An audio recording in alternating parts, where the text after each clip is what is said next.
आघाडीला भाजप आता मोठा धक्का देणार असल्याची जोरदार चर्चा आहे।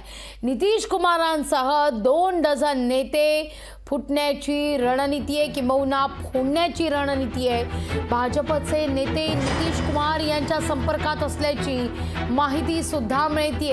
महाराष्ट्रात विनोद तावडेंवर महत्त्वाची जबाबदारी देण्यात आल्याचं सूत्रांकडून कळतंय।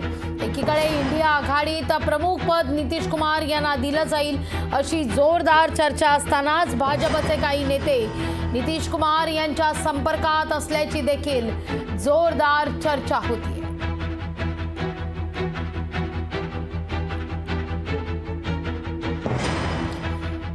आगामी लोकसभा निवडणुकांच्या दृष्टीने इंडिया आघाडीने मोर्चेबांधणी करण्यास सुरुवात केलेली आहे। वारंवार बैठकांवर बैठका होत आहेत।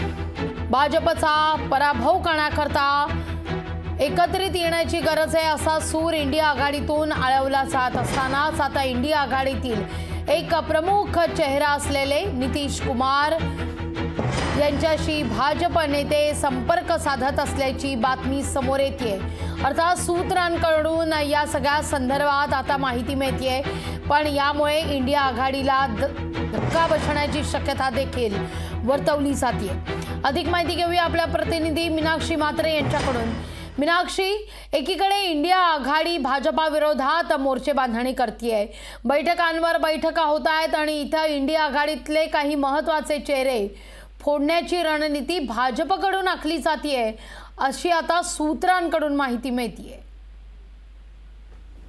नक्कीच लागवी, कारण आपण पाहतोय की विरोधी पक्षांच्या इंडिया आघाडीला जोरदार धक्का देण्याची रणनीती सध्या जी आहे ती तयार करण्यात आलेली आहे। कारण जी सूत्रांची माहिती मिळते त्यानुसार इंडिया आघाडीतील 2 डझनहून अधिक नेत्यांना भाजप सोबत जाण्याचा प्रयत्न आहे आणि सोबतच काही नेत्यांना भाजपकडून तिकीट देऊन लोकसभा निवडणुकीच्या रिंगणात देखील उतरवण्याची तयारी जी आहे ती करण्यात येत आहे। सध्या आपण पाहिलं तर केंद्रीय गृहमंत्री अमित शहा आणि भाजपचे राष्ट्रीय अध्यक्ष जे.पी. नड्डा यांच्यात 3 दिवसांपूर्वी बैठक झाली आणि या बैठकीमध्ये लोकसभा निवडणुकीसाठी रणनीती जी आहे ती आखण्यात आलेली आहे।